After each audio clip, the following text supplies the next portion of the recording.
Well, good morning. Alan Weiss. I think we're really broadcasting. Welcome to The Strategist. Happy to have you with me, especially hello to London. I saw that on my screen over here.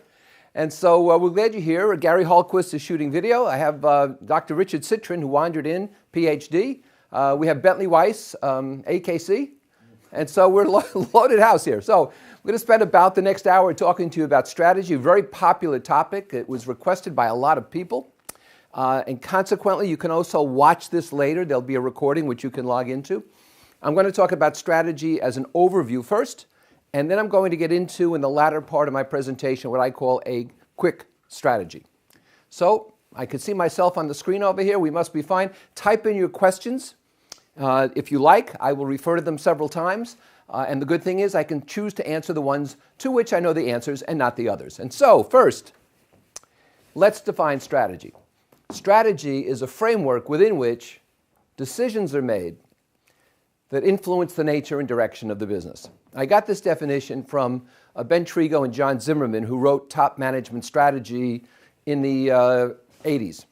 And I helped edit that book. And so Ben and John wrote this book. It's their definition. I have permission to use it, but I find it very useful. Strategy is a framework within which you make decisions which influence the nature and direction of the business. So it's a tool for making decisions consistent with, congruent with, where you want the business to go. So we start with that definition. Now,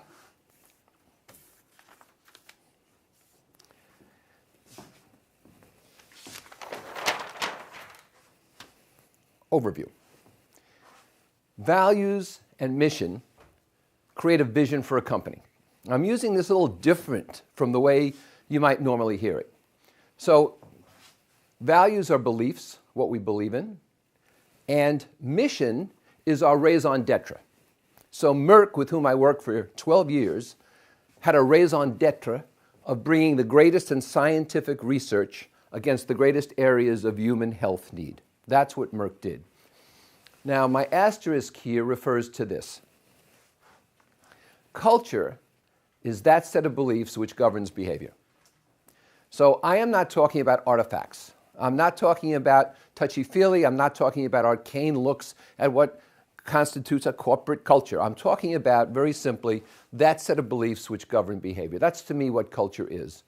So a company believes in certain things, those are the values, and it has a mission, it has a reason for being. Very few companies, if any, have a reason for being, which is profit and growth. I'll show you that in a little while. But surprisingly few have a mission just to make money. Nor should you just have a mission to make money. So this is strategy formulation. We create strategy, and the strategy is supposed to take the present state of the business and transform it to a future state. And so the vision creates this future state, and the key is, how do we move this current apparatus, this current enterprise down here? It could go that way.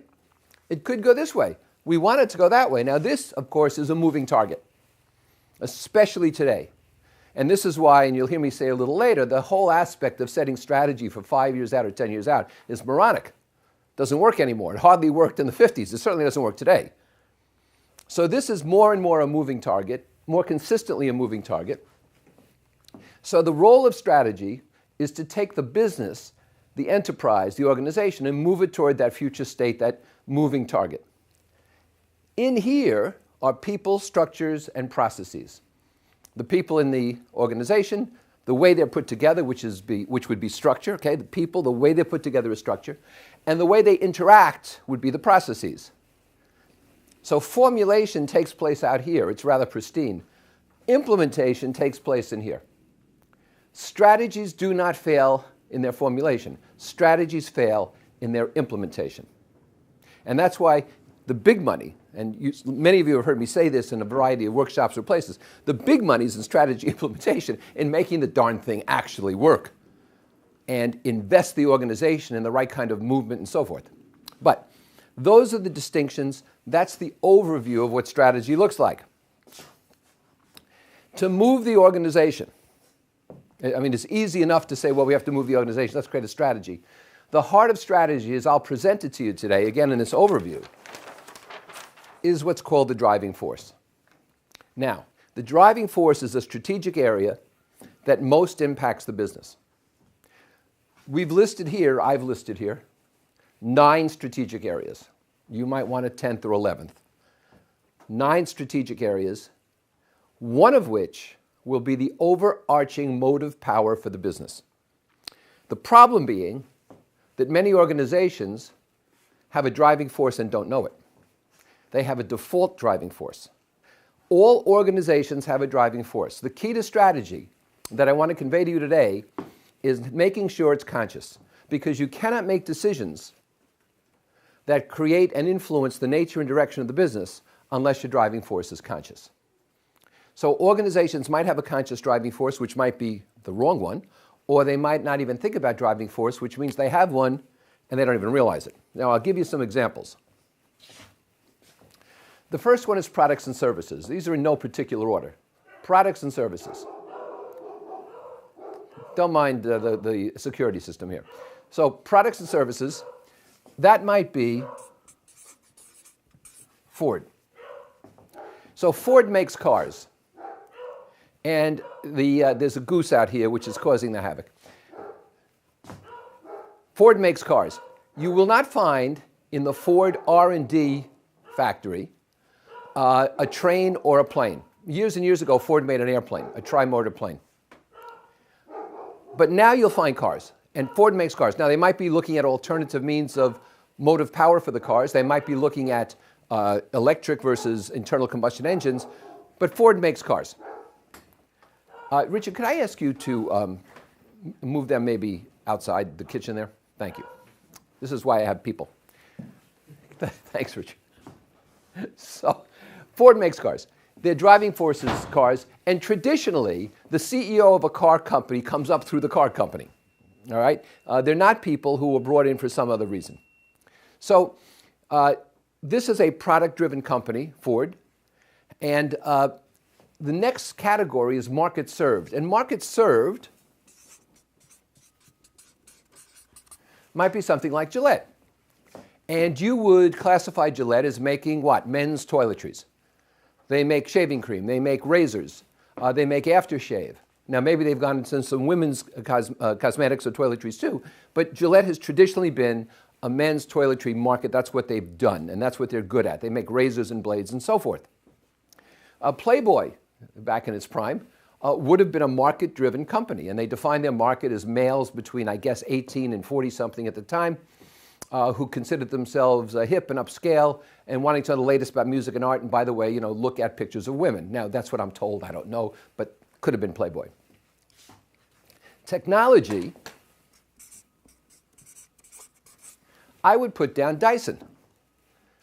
Dyson, a lot of people think of as a vacuum cleaner company. They think it's a product company, but it's not.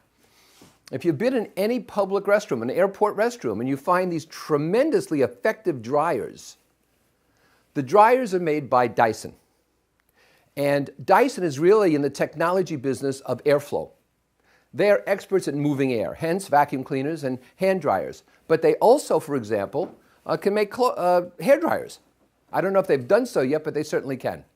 So this is the business that Dyson is in, and I'm calling them a technology company.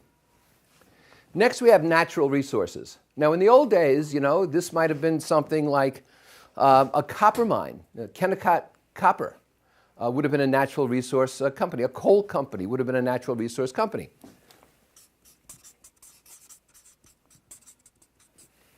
Hershey's a natural resource company. It's based on chocolate. And consequently, and now I'm getting a delivery. Everything happens at once here. So Hershey's a natural resource-driven company based on chocolate, and that's the kind of thing they do. Production capability at one time would have been things like a paper company. And a paper company would grind out 24 hours a day. Used to have a lot of paper clients. They grind out 24 hours a day paper. And if there were a paper glut, rather than shut down the machines, which was prohibitively expensive, instead they lowered the price of paper, even taking a loss on it. They would rather take a loss on the paper than shut down the machine, which was even more expensive. That's a production-driven company. I'm going to give you a different example of that.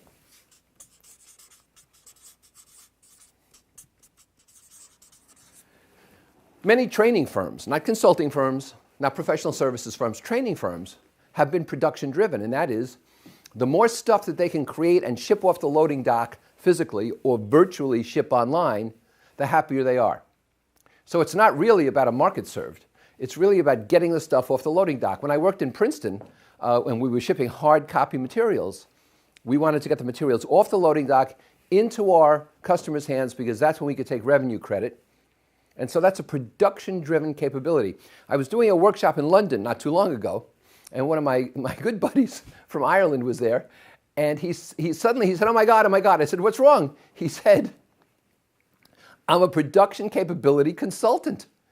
He said, I simply keep grinding out work, and all the time I have, I want to fill up 60 hours a week, and when I filled up 60 hours a week, I can't make any more money. I'm production capability driven. He was right.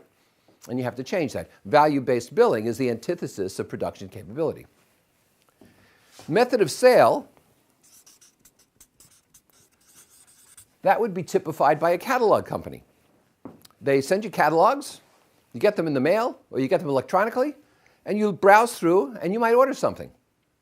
So that's a catalog firm. That's the method of sale that's taking place. That's somewhat different from method of distribution, which would be McDonald's or any fast food kind of operation, because this firm, method of distribution, will put anything reasonable in its method of distribution that makes sense. So McDonald's doesn't only sell burgers, they sell salads, they sell chicken. There's now a special coffee they sell. So their backup or their secondary driving force is their product, but they will put any related product through that distribution system. Down here we have size and growth. Now traditionally size and growth would have been, say, a new investment firm. And the investment firm wanted to attract as many investors as they could, get as many deposits as they could to give them economic viability, and then they could settle down into another driving force. This is what Bernie Madoff did, size growth. That's how you support a Ponzi scheme. Cell phones, when they first came out, people were taking a beating. The companies lost money on cell phones and on the services because they wanted to sign up as many subscribers as they could, and they gave them great deals. But then you settle into a different driving force. So it's a transient driving force. Today, I would suggest that Uber is about size and growth. It wants to maximize what it's going to do in the world, in various cities where its services make sense, and get a real critical mass to create too big a gap between it and Lyft or whatever other competition they perceive so that they own those marketplaces. That's what I see Uber doing. I'll talk more about them in a little while. And then finally, return profit. And I said this was very rare. The return profit as a driving force, we want to make money, would have been the old conglomerates, ITT under Howard Janine, the Gulf and Western Corporation. And of course, these don't really exist in that form anymore. But today, there is one good example, and that's General Electric, which is a true conglomerate, has 12 or 13 companies, and they have very little to do with each other. At one point, General Electric made light bulbs and also made locomotives. They still do make locomotives. And there's no synergy, no connection, no symbiosis between those two things, except the locomotives might have used light bulbs or carried them. But that's about it. But if you remember, Jack Welch, when he was running GE, said his strategy was, everything we own has to be number one or number two in its market. Punto. That was it. And so that symbolizes a company that's return profit oriented. When they owned NBC, NBC dropped out of the top two places. It was a third or even fourth, I think, behind Fox, and they got rid of NBC. So this is the mark of a return profit company. Now, the interesting thing is, when you talk to your clients, many of your clients will say that we are profit-driven. They're not. They're not. They're driven by one of these other driving forces, but they won't acknowledge it. And so consequently, you have to disabuse them of that notion. Now, one other point here which I found interesting. if you look at products and services, and I said Ford was the example, I can make a case that years ago, Mercedes was driven by technology, not by auto, not by product. And the reason is, if Ford wanted to make, a Crown Victoria or a Mercury or whatever they made, what Ford said was, we want to sell a car that costs $28,000, and we want to make 10% net on this car, so design something that fits. Mercedes said, now this is before Mercedes' great expansion into all levels of the market. Mercedes used to say, with just a few models, build the best car you can. And when the designers were done, they said, okay, now let's decide how to price it. At one point, Mercedes made liquid nitrogen brake systems or something. And I was working with them. I said, why do you do that? And they said, because we can. They stopped because nobody wanted them. That's a technology-driven company. And I would suggest to you today that Tesla might be a technology-driven company and not so much an auto company. That these are the kinds of discussions that you can get into with your clients if you so choose. Now, let me wander over here like a weatherman to the board and see if we have any questions.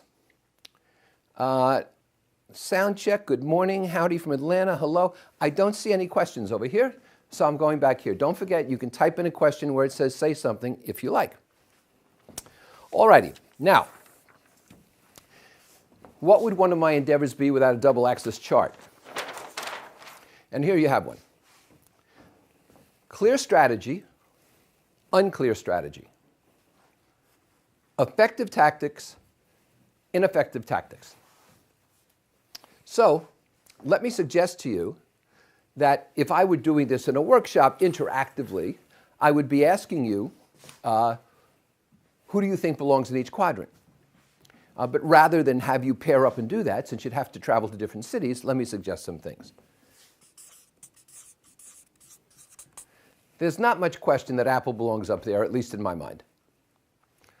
They have a very clear strategy, and they operate very well. As most of you know, their stock's at an all-time high, even after all the splits.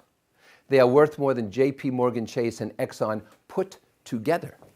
They are the strongest company in history, and they're the strongest company in history because they're very clear on what they want to accomplish, and they're very good at doing it. Now, have they had some hitches, some glitches, some goofs, some stumbles? Of course. I'm not crazy about the iWatch. A lot of people are. And they've had some even bigger misses. However, they've developed a fanatically loyal base. Their expansion in China looks very good right now, and so forth and so on. And it's anticipated that the next iPhone, the 10th anniversary iPhone, is going to sell approximately 3 gazillion copies. So this is a company that clearly belongs up here. Now, I would also put here, for example, Air Alaska, Alaska Air. They've just combined with Virgin America. But Alaska Air, or Air Alaska, gets very, very good reviews. People seem to love it. They do a good job service-wise. And so within industries, we can see differences. For example, if you wanted to find an airline that was both ineffective in its tactics and had poor strategy, I'd put Spirit down here. Probably the worst airline in history. I've never seen an airline this bad. I'd rather be flying with the Wright brothers. So consequently, within industries, you can see these differences. Now, you have undoubtedly other candidates here. And if you wanted to go to nonprofits, not just look at for-profit companies, I would put the Girl Scouts in here. Not the Boy Scouts, but I would put the Girl Scouts. I'd put the March of Dimes in here. Now, if we move over here to a clear strategy, but somewhat ineffective tactics, right now, I would put Uber. I told you I'd be back to them. And the reason I put Uber over here is that I think that their strategy is pretty clear. And I think what you're going to find with Uber, by the way, is not just a replacement for taxi drivers. You're going to find Uber, in fact, they're already into replacements for semi-tractors. So instead of a conventional 18-wheeler, you can get Uber to pick up your big trailer with their own truck and haul the thing cross-country or wherever you want it to go. So I can see Uber in the driver replacement business, perhaps even for boats, perhaps even for planes, pilots, I don't know. But certainly, they've already gone into trucking. They could go into buses. They could go into all kinds of things. But I don't think that their strategy is in question. I do think that they don't operate completely well because they've had too many scandals, too many problems with driver harassment and sexual claims, not enough screening of their drivers, and so forth and so on. And they've had trouble getting established in some countries that haven't made the right political overtures. So I put Uber there. You might tend to disagree. Over here, where you have effective tactics, but not a clear strategy, I would put Amtrak. And the reason is, Amtrak makes a fortune in what's called the Northeast Corridor. They don't make money on their long-distance trains. They lose money. But from Washington to Boston, I only take Amtrak. And in fact, in the New York to Boston or New York to Washington corridors, if you use New York as a centerpiece, Amtrak has about 68% of the business, including all the airlines. So people would rather take the train for 2.5 or 3 hours than take an airplane, than go out of Center City, go to an airport, go through security, have to check bags or whatever it is, and then reverse it at the other end. Amtrak takes you from the middle of New York to the middle of Washington, middle of New York, middle of Boston. And from Boston to Washington, I only use Amtrak. I find it comfortable, convenient, and so forth. But forget my personal biases. The fact is they have a huge market share, and they're highly profitable. But strategically, I don't think they know what they want to be when they grow up. They have problems with infrastructure. They have problems with roadbed. They have problems with freight trains, which take precedent over some of their passenger trains. They're serving markets that really they can't afford to service. And so they have to go to Congress for more and more allocation, a tougher and tougher Congress, which is more and more cynical of their plans, not because of the way they operate, but because I don't think they agree with their strategy. And then down here, we have Sears and Macy's, and in fact, a lot of the old line retailers, because they don't have very good strategies and they don't operate effectively. They lose money hand over fist. So the point I make in this chart is that you have to migrate this way. Don't forget, for those of you who might actually remember, Chrysler was down here. Chrysler was almost out of business and their stock was $3. I was tempted to buy it at the time. I didn't have that much money. And then Lee Iacocca actually took Chrysler up here because he improved both strategically and tactically. He put himself in front of the cameras as the pitch person. He got loan guarantees from Washington, which they paid off ahead of time. He reintroduced the convertible, which is the first major reintroduction of the convertible, and now there are 3 convertibles in my garage, and so forth and so on. And so what you have here is the ability to move around, but you have to make a conscious effort to move around. So ask yourself, when you're looking at one of your clients, where do they fit strategically and tactically? Because if you're here, you don't want to necessarily apply a lot of money trying to get better tactically. You want to apply the money getting better strategically. And if you're here, vice versa, your strategy's fine. Don't do another strategy session. Improve the place tactically. Okay, I think I see a question. As independent consultants, what is the most effective driving force? That comes from Bill Sanders. Thank you, Bill. Isn't this great technology? I mean, I really feel... Okay, so as a consultant, I think the very best technology, the very best driving force is either services or market served. It's one or the other. So I've always been a generalist.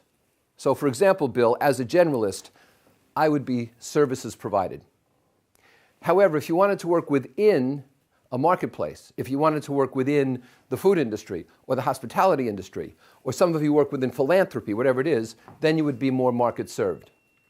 The danger for consultants is that they get into technology and they become driven by methodology, and that's a terrible driving force for consultants. So my vote is services or market served, and if you want to be a generalist, it would be services. Let's see what else we got. Todd Ordal. Todd, how you doing? Alan, is there a natural path from one driving force to another as companies mature? Great question, and there is. A lot of companies start out down here because they have to grow. This would be a startup company. Startups are generally down here, but then they migrate someplace up here. And the migration could be to any place. I said these are not in any particular order. Most organizations I've seen are somewhere in the first three, but there's no priority and no order. But you can't stay here forever. There's no point just eternally growing your size. And there's no point just eternally trying to grow your profit unless you have some raison d'etre or you're really a conglomerate. And so they tend to migrate up here, but they migrate without knowing it, and therefore they get a driving force they don't even recognize. So you can't make decisions consistent with the business nature and direction. Richard Citron, sitting here. Where would nonprofits fall in relationship to driving force, like the East Greenwich Animal Protection League? Well, the East Greenwich Animal Protection League, of which I are a patron, would fall into, I would say, market served. And their market would be taking care of stray animals and unwanted animals. That, I would define that as a market, not a service. And they, in fact, they take care of not only domestic cats and dogs, they take care of some more bizarre creatures as well. They'll take care of people who have litters of kittens and dogs and so forth that they can't handle. They'll take care of strays on the street. I think they provide a market service. So that's how I would interpret them. Let's see. Praveen Puri says, where would Amazon fall? I'll take out the word fall, but I assume you mean strategy here. And my feeling is that Amazon used to be in clear strategy and poor tactics. Because if you recall, Praveen, for years and years and years, they never showed a profit. Every quarter was red ink. Now I think Amazon is clearly moving over here. They're showing profits. They are introducing new technology like drones and so forth. They have Amazon Prime. They have special features for authors like myself, people who self-publish. So I think Amazon has moved from here to here. And I also believe that your point is important, because if you do this with your clients or with prospects or in a speech or whatever, whether it's this quadrant or it's the driving forces, what you're doing is you're taking rational criteria and applying them so people can talk about these things non-emotionally. Well, which driving force do you think we have and why? What quadrant are we in and why? These are important questions to ask to get a leadership team to collaborate and not be pounding the drum about their own silo or their own turf. So these are very important questions. Let's see, I'll take one or two more. How would you begin, Doug Ringer, how would you begin to change a leader's mind who is convinced his business is profit or revenue driven? How would you change that leader's mind? Well, I'll tell you how we did it. We approached IBM in Europe. And IBM told us in Europe, the European operation, that they were return profit driven and stop talking nonsense. They're in business to make money. And so we said, well, why don't you buy Hertz? Because Hertz is for sale. And Hertz is highly profitable. And they said, what are you talking about? We would never buy Hertz. We know nothing about the industry and we're not interested in it. Ergo, you're not return profit driven. So that's dramatic proof that you're not really driven by this, because if you were, you'd buy any company. ITT under Janine owned bakeries and ice cream companies and rental car companies and insurance companies and so forth. They used to own Transamerica because they didn't care. They just wanted to make money. But this is how you disabuse a leader of that notion. Okay, one more. Rick Pay, how do you know if the strategy is fine? Well, you don't know if the strategy is fine until you actually try to use it. And so the strategy has to fit your future vision of the business combined with your beliefs about your business, why you're there. And you ask yourself, will the strategy get us from here to here? And does it embrace my beliefs? Can I make decisions here consistent with my belief system? And if so, we do that. But don't forget, strategy is organic. What I'm talking about is organic, all right? It should be every day, every meeting, every evaluation period, strategy should be on the table as the template, as the paradigm, as the parameters for what's used. It shouldn't be a dusty binder on a wall. When Rhode Island Hospital here was a client of mine, I told the CEO, Bill, you're going about strategy wrong. It's organic. You have to use this daily. You don't hand it out and it sits on bookshelves. He said, I love that. You know, hospital, organic, made sense. And so he did that. And they started talking about strategy, or made decisions consistent with strategy in every single executive meeting. And the council, the executive council met every Monday. After about a month or two, one of the vice presidents came to me and he said, we've taken up a collection and we're willing to give you $10,000 if you get Bill to stop saying organic. I considered that a sign of success. I'll go back to questions in a little while. Let me see where I am here. We're halfway through. You can go as long as you want. So, let me say two things here. A lot of you have heard me say this, but I want to make it clear. If you ask what in any decision chain, you will go up towards strategy. What is it we want to accomplish? What is it we have in our minds? If you ask how, then you go down to tactics. So the whole difference really can be encapsulated in what versus how. So if you want to focus on strategy, ask what it is they want to be, what it is they want to accomplish, what it is they want to look like and smell like and sound like and feel like. When you start talking about how, you get lost. Now, somebody asked me about nonprofits. This is endemic to nonprofit boards, and I've been on 6 of them. Nonprofits, and for-profits for that matter, tend at the board level to speak too much about how. They bounce into tactics like it's a default position. There's a tropism toward tactics. And so you have to take them out of that trap and force them to talk about what. The other thing that you have to understand is this is planning. And we try to extrapolate the future from where we are today.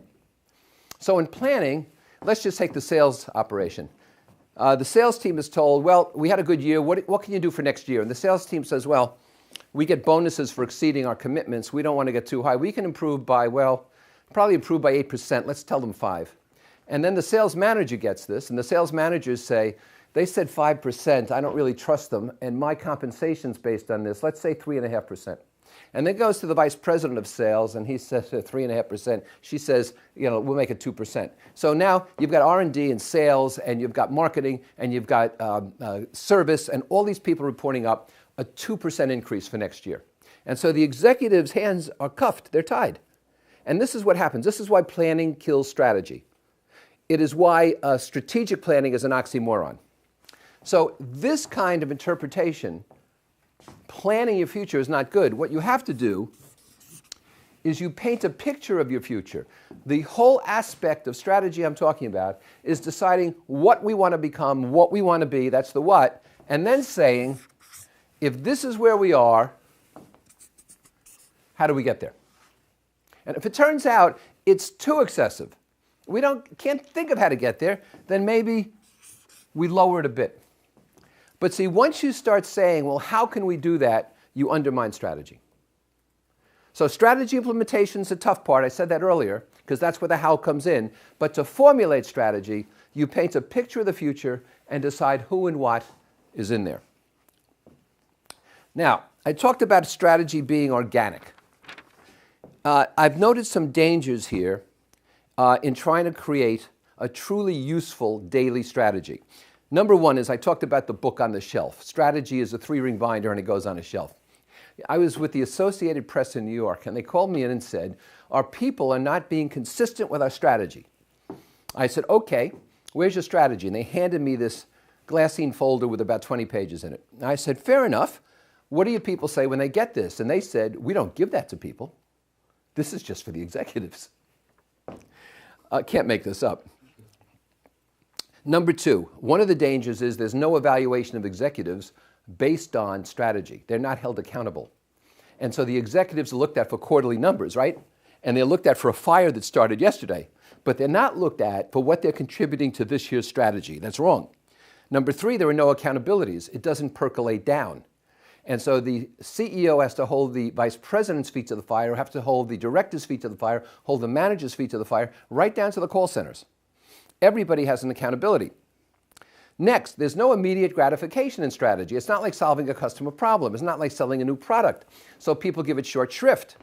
That has to be changed. There have to be announcements. There have to be goals. There has to be recognition. Because otherwise, there's no immediate gratification. Next, it's not revisited and therefore doesn't adapt. And so only by talking about strategy consistently and continually can you adjust it for things you didn't anticipate to begin with. And that happens on a monthly basis, let alone this crazy 5-year stuff. Next, it's not communicated downward sufficiently. It's only done broadly and for lip service. That's the Associated Press. And then finally, it fails in its implementation. And so this session is not on strategy implementation, but it is on how you get people to understand strategy's true role. I'm going to look at a couple more questions, and then I'm going to go to quick strategies, as I promised at the outset. Let's see. Chris Putnam, how do we help our clients identify their driving force? Good question. And so you take a look at the driving forces and you say, which of these 9 areas, at the end of the day, really influences the others more than it's influenced by them? So in other words, Chris, if somebody says, well, we're really a technology-driven company, and you say, but you're looking at products to acquire that have nothing to do with your technology, why is that? That challenges that driving force mentality. And I'm not saying they should have to defend it and go back to it. I'm saying maybe they want to change it. But a driving force, all of these are strategic forces. A driving force is the one that actually influences the others. And so consequently, McDonald's, because people come there, is still not going to sell auto parts, right? So it's not strictly going to simply sell whatever it can. Its method of distribution is primary. Secondary, though, are its products and services. But its products and services aren't primary because it's only going to sell them through its distribution outlets. It's not going to have McDonald's burgers for sale in other restaurants. And so one of these tends to dominate. Jan says, do you have any suggestions on good paint a picture of the future state processes you'd like to use? Yeah, you'd like to see. So when you're painting this picture of the future I talked about, how do you get a team to do that? How do you get people to do that? And you say the following. What is the impact you want to have on customers and society?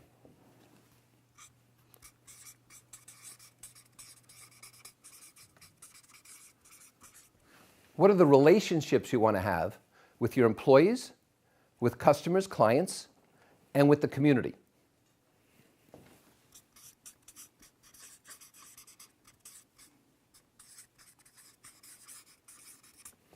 Do you want to expand the business, or do you want to reduce the business? What is it you want to be? And that's not as silly as it sounds, because there's a level of growth, especially for medium-sized companies, where they have to get larger or smaller, but they can't stay where they are. I've seen this any number of times. So that's an intelligent, strategic question to ask. You also want to ask this.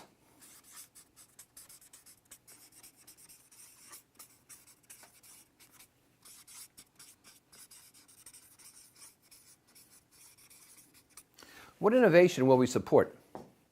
And by that I mean, do you give people freedom to fail? Do you give people the opportunity to try things that you might utilize? I'm not saying within the strategy implementation, I'm just saying generally. So for example, for years and years, 3M gave all of its bench chemists 25% of their time to do what they wanted. 25% of the time, company facilities, company time, do what you wanted. And if you came up with something great, fine. If you came up with something personal, fine. If that was part of the job, part of the perks. So how much are you willing to fund these things? So I like to ask this question in general, though, and it sparks a great conversation. What do you want to look like, sound like, feel like, smell like a year from now?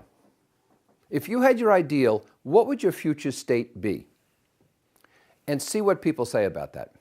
And if it's a minor extrapolation, you tell them that's not bold enough. There's no courage there. But if they start going up here, you say, fine. They say, we don't know if we can do that. That's not the question yet. Let's just define what that looks like. So I hope that's helpful. All right, now I want to go to quick strategies while we have time.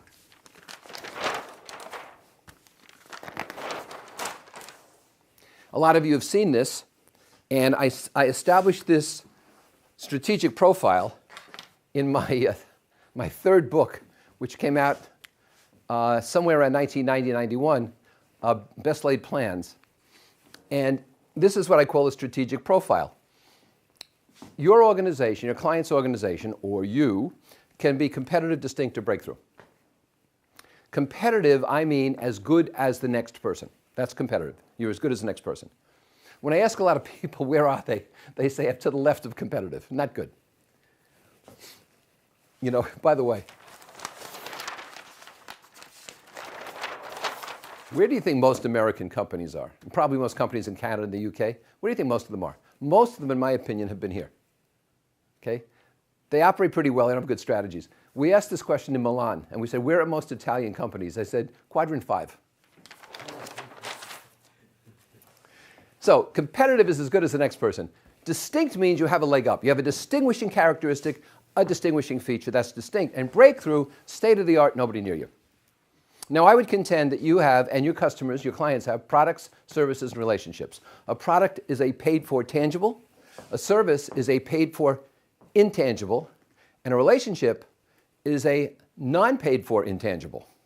Now, you can mix these up. I mean, if you do a training program, I hate the word a training program, you might consider that a product or service. I don't care. I don't care to say what you consider this, as long as you're consistent. By relationships, I mean, if you have breakthrough relationships, that means that clients are giving you unsolicited referrals. So that's an indication of a breakthrough relationship. Now, for years and years and years, Mercedes-Benz, as I talked about earlier in the old days, with few models, had a breakthrough product. And in fact, their advertising was engineered like no other car in the world. Remember that? And so their service was dreadful. You came into a Mercedes dealership and said, I just bought this car, there's a scratch on the paint. And they said, how'd you do that? We didn't do it, you did it. It said $600 to fix that. Service and relationships were awful, they didn't care. Then along comes Lexus and Infiniti and so on.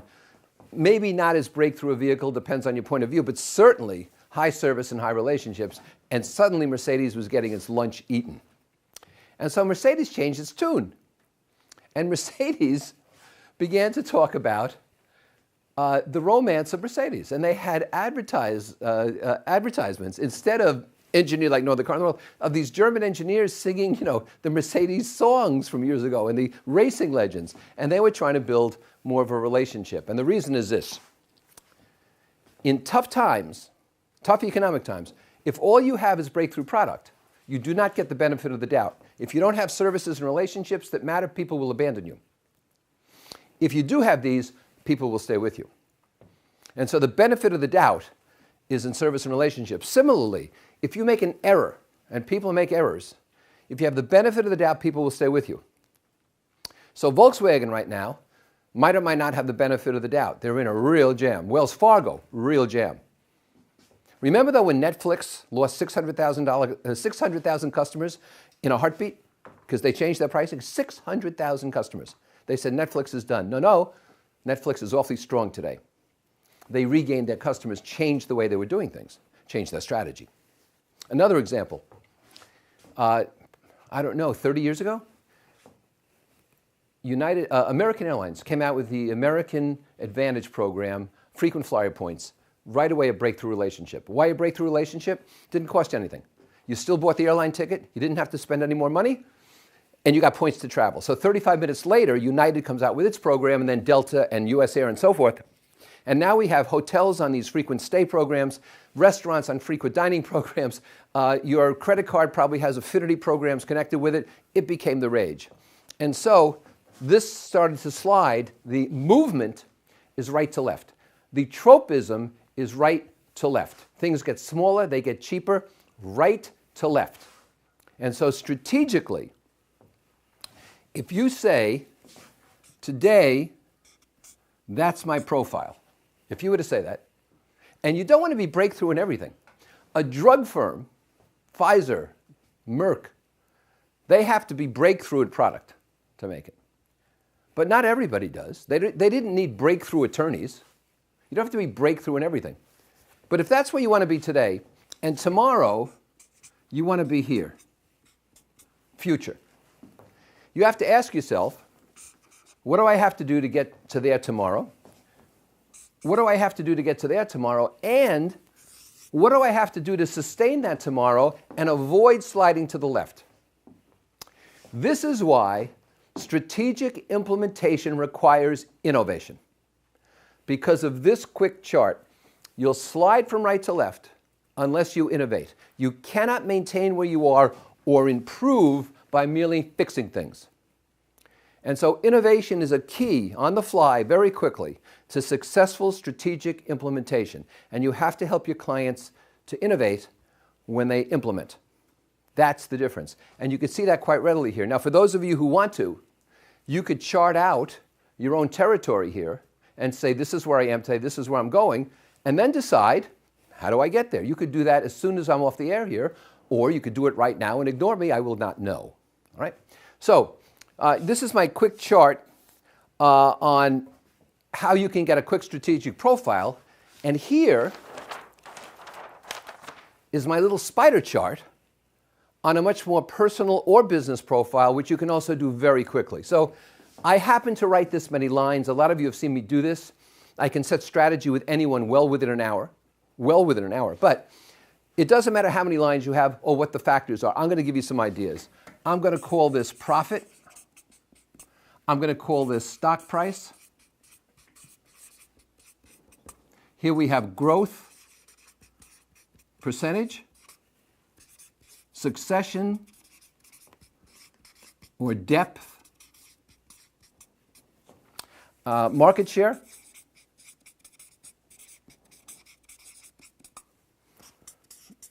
talent and retention, brand power, let's call it, and let's call this community/philanthropy.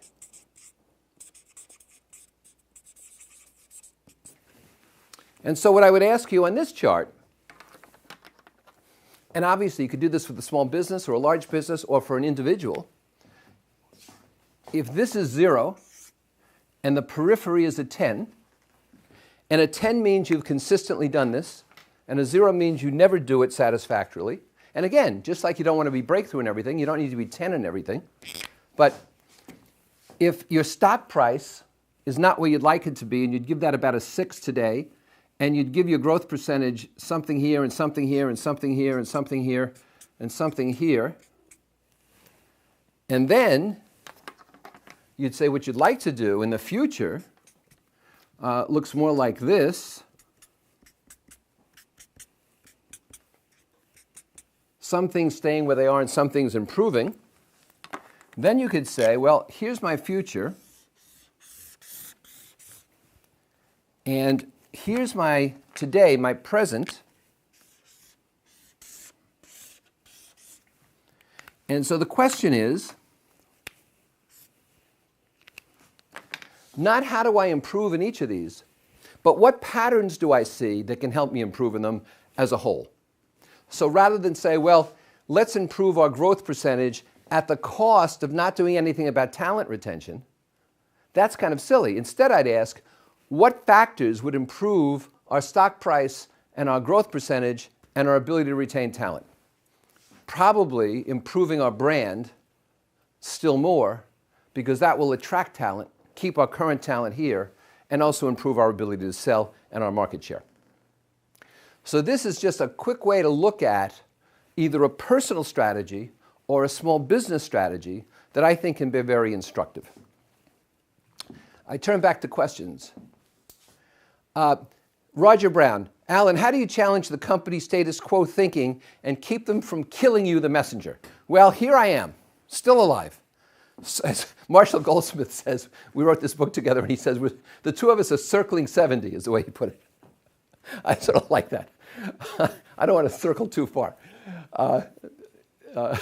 In any case, the way you do this is, if you take a look at these exercises I've gone through, these examples, Roger, what you need to do is this. You get people at a table. You know, we have a U-shaped arrangement here in my retreat center. And you ask each of the top people, write down the quadrant you think you're in. Write down the driving force you think you have. Or write down where you think you are today on this chart and where you need to go, whatever you want to do. And what you'll find is a marked disparity among the people filling these out. And you'll find that because they've never thought this way.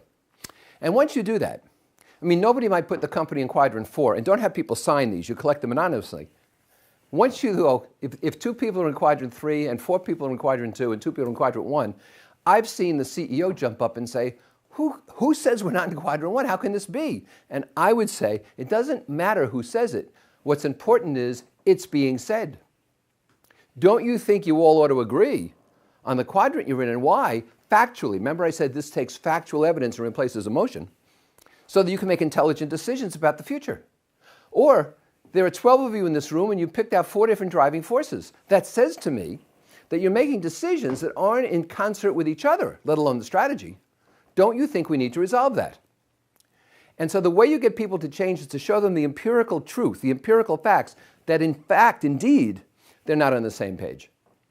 And that way they can't kill the messenger. I would also suggest you get paid in advance. Nobody wants to kill somebody before they get their investment back.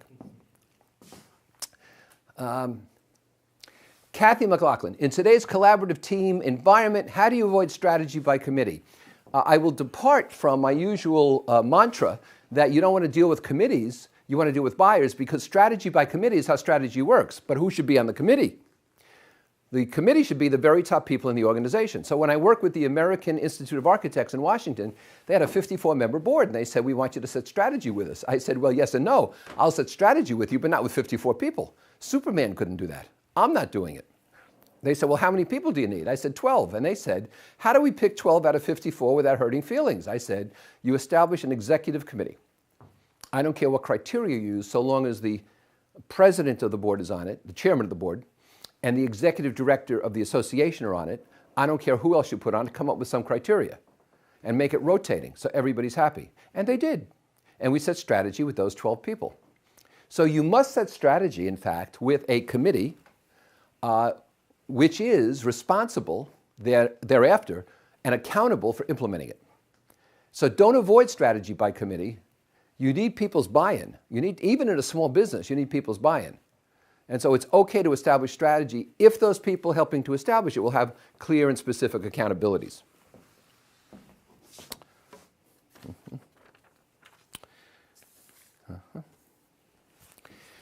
So if you take a look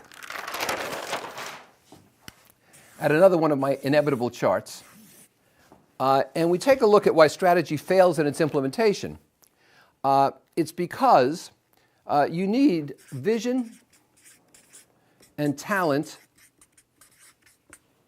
and accountability, which I've been preaching here. And so, if you have vision and accountability but no talent, then you have no engine to drive this.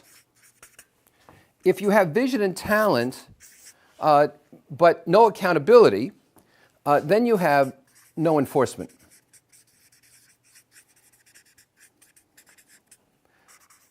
And if you have talent and accountability but no vision, then you have no direction.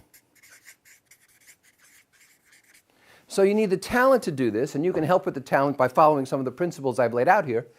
I talked about vision earlier, and I've talked about accountability throughout. So you need all of these to have a truly effective approach toward what I call a very pragmatic short-term strategy. And that's what we need to do in this profession.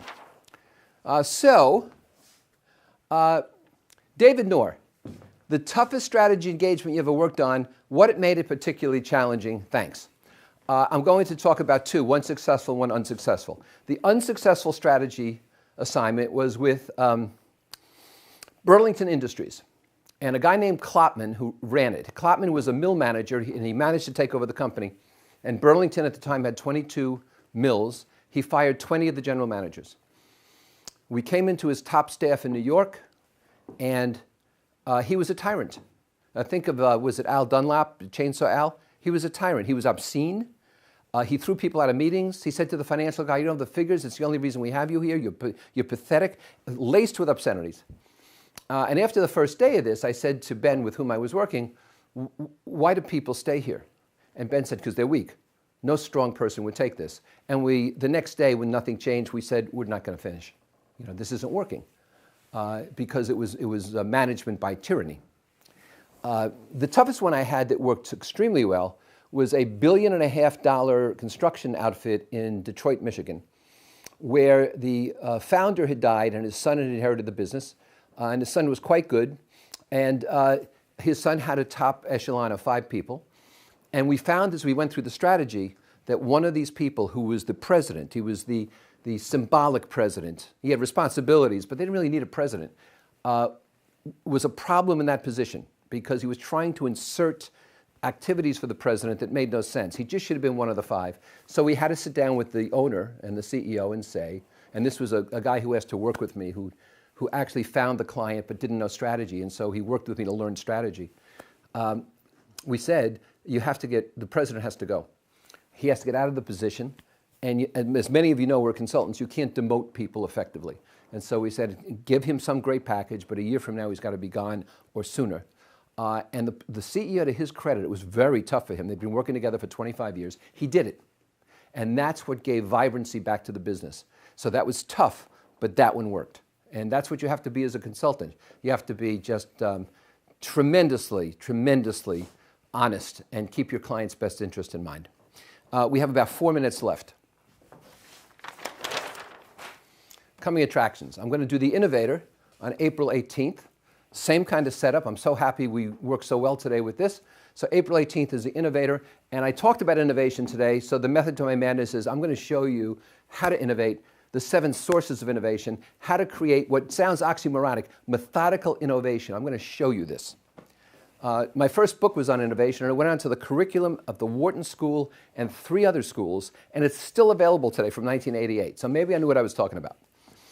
The $1 Million Consulting Convention, April 26 to 28 in Chicago. We have 130 people so far. I hope you'll come. My special guest is Jonah Berger, who wrote Invisible Influence, and who's brilliant at the influences that affect us every day we don't realize. We have 4 general sessions and 18 concurrent sessions, and an all-star panel I'm moderating on Friday and so forth. And then I'm running something called Master Class here in Newport, June 20th to 23rd at Castle Hill Inn. We'll have beach houses for this. If you've been through the $1 Million Consulting College, you qualify for it. It is not a grad school. It's all new material. It's completely different. You can read about it on my site.